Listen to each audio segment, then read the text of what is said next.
धनंजय माने इथेच राहतात का? कोण? मीच तो ज्याच्यामुळे लॉकडाऊन आलं. मीच तो ज्याने लाखो लोकांना आजारी पाडलं. मीच तो ज्याच्यावर अजून औषध नाही आलं. कोविड-19. काय? कोरोना? ते पण बोलणार ना? हे आधी सांगतो हा, माझ्यापासून लांब राहायचा. सॅनिटायझर मारलं ना, शाळेला माझा मास्क कुठे गेला? अरे घाबरू नको सुमित दादा, आम्ही तुला काही नाही करणार. बघितली आमची ताकद. दिवसाला 30-40 हजार रुग्ण वाढतात. पण का? आम्ही तुमचं काय बिघडवलंय?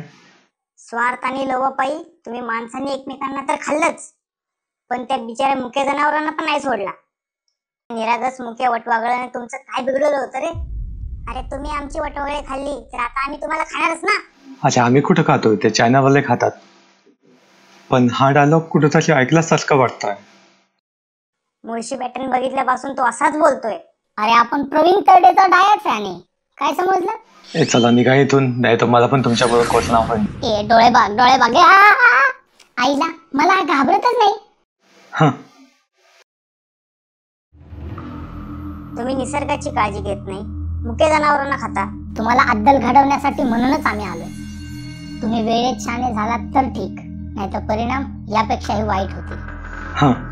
फक्त 1% लोक मरतात आणि जगभरात वॅक्सिन बनताय. तुम्ही जास्त दिवस टिकणारच नाही.